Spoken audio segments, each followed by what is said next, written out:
दोस्तों आज की इस वीडियो में हम आपको एक ऐसे देश की सैर कराएंगे जहां की मसाज पूरे विश्व में लोकप्रिय है।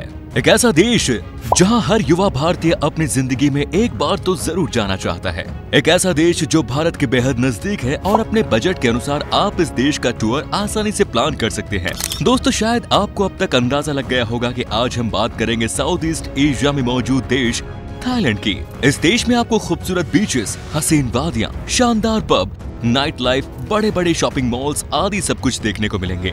ये देश प्राकृतिक दृष्टि से जितना सुंदर है उतना ही सुंदर यहाँ की लड़कियाँ भी हैं। ये देश पूरे विश्व में अपनी अय्याशी और थाई मसाज के लिए प्रसिद्ध है। हर वर्ष लाखों पर्यटक केवल यहाँ की मसाज का लुत्फ उठाने और नाइट लाइफ को एंजॉय करने आते हैं। दोस्तों थाईलैंड की सैर शुरू से करने से पहले एक लाइक जरूर कर दें, क्योंकि आपका एक लाइक ही हमारी मेहनत का फल है, जिससे हम आगे ऐसे वीडियो आपके लिए लाते रहेंगे। दोस्तों थाईलैंड आबादी के हिसाब से दुनिया का 20वां सबसे बड़ा देश है, जिसकी कुल जनसंख्या लगभग 7 करोड़ है। थाईलैंड को उसकी खूबसूरती के car venue of the east भी कहा जाता है। ये देश 1300 से भी अधिक द्वीपों को मिलाकर बना है। थाईलैंड का पुराना नाम सियाम था, लेकिन बाद में इसका नाम बदलकर थाईलैंड कर दिया गया। थाईलैंड का मतलब होता है फ्री लैंड। ये देश विश्व के उन चुनिंदा देशों में शुमार है जिसके ऊपर आज तक किसी अन्य देश ने शासन नहीं किया। दोस्तों ये देश जितना अय्याशी और लड़कियों के लिए प्रसिद्ध है, उतना ही प्रसिद्ध ये अपनी प्राचीन धरोहर, विरासत और मंदिरों के लिए भी है। यहाँ धर्म के प्रति लोगों की गहरी आस्था है। थाईलैंड के लगभग 95% लोग बौद्ध धर्म को मानते हैं, लेकिन आपको जानकर हैरानी होगी कि यहाँ पर भगवान विष्णु और भगवान राम की पूजा भी काफी बड़े पैमाने पर की जाती है। पूरे थाईलैंड में 40,000 से अधिक मंदिर है। कहा जाता है कि यदि आप रोजाना एक मंदिर के दर्शन भी करेंगे तो थाईलैंड के सभी मंदिर घूमने में आपका पूरा जीवन व्यतीत हो जाएगा और इतने वर्षों में वहाँ और भी नए मंदिर बन जाएंगे। थाईलैंड के लोग अपने राज परिवार का बहुत सम्मान करते हैं और भगवान की तरह उनकी पूजा भी करते हैं। यहाँ के राजशाही परिवार के लोग खुद को भगवान राम के पुत्र कुश के वंशज मानते हैं। यदि आप कभी थाईलैंड जाएं तो गलती से भी वहाँ के राज परिवार के बारे में कुछ गलत मत बोलना, क्योंकि थाईलैंड में राज परिवार के बारे में कुछ भी गलत बोलना एक कानूनी जुर्म है और इसके लिए आपको 3 से 15 साल तक की जेल भी हो सकती है। आपको बता दें कि थाईलैंड की राज्य पुस्तक रामायण है, जो यहाँ पर रामकीय नाम से जानी जाती है। थाईलैंड का राष्ट्रीय चिन्ह गरुड़ है, जो कि भगवान विष्णु का वाहन है। दोस्तों चलिए अब आपको थाईलैंड के बारे में कुछ और रोचक बातें बताते हैं। क्या आप जानते हैं कि थाईलैंड में बिना अंडरगारमेंट्स के सड़कों पर घूमना भी एक कानूनी अपराध है? अब आप सोच रहे होंगे कि भला किसी को कैसा पता चलेगा कि हमने कपड़ों के अंदर अंडरगारमेंट्स पहने हैं या नहीं। आपको बता दें कि थाईलैंड की सड़कों पर स्कैनर वाले कैमरे हैं, जो तुरंत ये पता लगा लेते हैं कि किस व्यक्ति ने अंडरगारमेंट्स पहने हैं और किसने नहीं। जिसने अंडरगारमेंट्स नहीं पहने होते हैं उसे वहाँ दंडित किया जाता है, फिर वो चाहे कोई महिला हो या पुरुष। अगर आप सोचते हैं कि हमारे देश में बहुत ज्यादा अंधविश्वास है तो शायद आप कभी थाईलैंड के लोगों से नहीं मिले। यहाँ के लोग भूत प्रेत में बहुत विश्वास रखते हैं। यहाँ पर जब भी कोई नया घर बनवाता है तो घर में एक कमरा भूत प्रेतों के लिए खाली छोड़ा जाता है। इसके अलावा थाईलैंड में लोग माथे और सिर को बहुत ही पवित्र मानते हैं। यहाँ कोई व्यक्ति दूसरे व्यक्ति के माथे को नहीं छूता और यदि कोई व्यक्ति ओहदे में बड़ा है तो आपको इस हिसाब से बैठना या खड़ा होना होगा कि आपका सिर उसके सिर के नीचे ही रहे। थाईलैंड में जब भी कोई थाई महिला बच्चे को जन्म देती है तो वहाँ की सरकार उसे 36,000 बहत देती है। जो लोग नहीं जानते उन्हें बता दें कि बहत थाईलैंड की करेंसी है और एक थाई बहत 2.35 भारतीय रुपयों के बराबर है। पूरे विश्व में सबसे अधिक पसंद की जाने वाली एनर्जी ड्रिंक्स में से एक रेड बुल का आविष्कार भी थाईलैंड में हुआ है। थाईलैंड में हर वर्ष अप्रैल में एक सोंग्रान फेस्टिवल का आयोजन किया जाता है, जो थाईलैंड के नए वर्ष को सेलिब्रेट करने का एक तरीका है।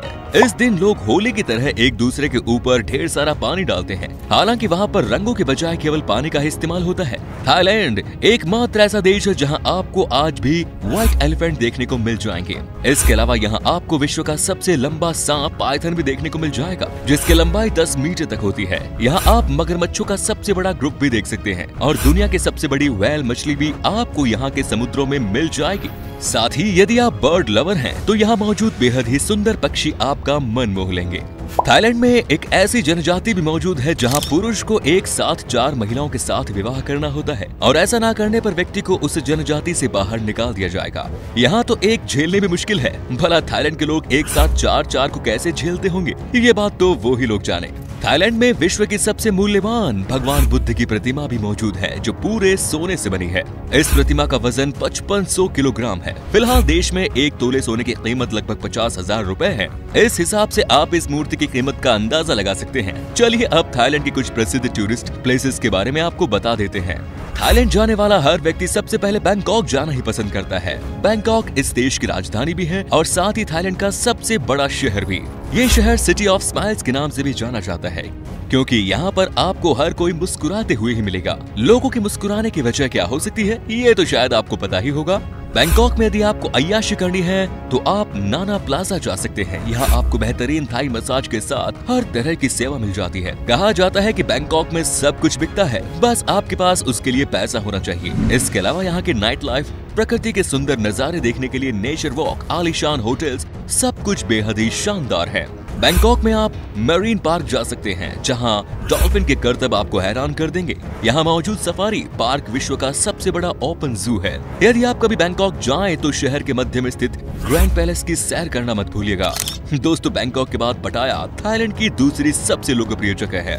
ये शहर मौज मस्ती वालों के लिए बेहद ही अच्छी जगह है। पटाया में वॉकिंग स्ट्रीट के नाम के रेड लाइट एरिया पर जाकर आप अय्याशी कर सकते हैं। इसके अलावा यहाँ आपको पानी पर तैरती फ्लोटिंग मार्केट भी मिल जाएगी, जहाँ आप प्रकृति के बीच में शॉपिंग का आनंद भी उठा सकते हैं। इसके अलावा स्ट्रीट हिल्टन की खूबसूरती भी आपको पूरी तरह से मंत्रमुग्ध कर देगी। अब चलते हैं थाईलैंड के सबसे बड़े आइलैंड फुकेट की ओर। इस आइलैंड पर भी बहुत बड़ी संख्या में सैलानी आना पसंद करते हैं। ये जगह अपनी प्राकृतिक सुंदरता के लिए प्रसिद्ध है और इसीलिए ये हनीमून पर आए कपल्स के लिए ये एक परफेक्ट प्लेस है। यहाँ आप खुलकर प्रकृति की गोद में अपने पार्टनर के साथ रोमांस कर सकते हैं। इसके अलावा यहाँ आप स्कूबा डाइविंग जैसे कई वाटर एडवेंचर भी कर सकते हैं। यदि आप बैंकॉक और पटाया जैसे शहरों के शोर शराबे से दूर शांति का आनंद लेना चाहते हैं तो खाओ लेक नाम की जगह आपको बिल्कुल भी निराश नहीं करेगी। यहाँ स्थित नेशनल पार्क में घूमते हुए आपको ऐसा लगेगा जैसे आप जन्नत की सैर पर निकल गए हैं। इसके अलावा यदि आपको थाईलैंड की संस्कृति, विरासत और धरोहर देखनी हो तो चियांग मई नाम की जगह को भी अपनी लिस्ट में जरूर लिख लेना। वैसे तो ये एक आदिवासी गांव है, लेकिन ये थाईलैंड का सबसे ऐतिहासिक और समृद्ध शहर भी है। इस शहर में ही आपको 300 से ज्यादा मंदिर देखने को मिलेंगे। दोस्तों, यदि आप थाईलैंड जाना चाहते हैं तो भारत के किसी भी बड़े एयरपोर्ट से आपको आसानी से बैंकॉक या पटाया की फ्लाइट मिल जाएगी। थाईलैंड में भारतीयों को वीजा ऑन अराइवल मिल जाता है, यानी कि आपको सीधे एयरपोर्ट पर जाकर एक फॉर्म भरना होगा और आपको वीजा मिल जाएगा, या फिर आप घर से ही ई वीजा के लिए अप्लाई भी कर सकते हैं। थाईलैंड में घूमने का खर्च यूरोपियन देशों के मुकाबले बेहद कम है। आप 40 से 50,000 रुपए प्रति व्यक्ति के हिसाब से थाईलैंड घूम सकते हैं। तो दोस्तों, उम्मीद करते हैं कि आपको हमारी आज की वीडियो पसंद आई होगी। आप हमें कमेंट करके जरूर बताएं कि आपको कौन सी चीज थाईलैंड जाने के लिए सबसे ज्यादा आकर्षक लगी। आप जिन दोस्तों के साथ थाईलैंड जाने का प्लान बना रहे हैं उनके साथ ये वीडियो भी अवश्य शेयर करें। चलिए दोस्तों, अब आपसे विदा लेते हैं, फिर मिलेंगे नए देश और नई कहानी के साथ। धन्यवाद।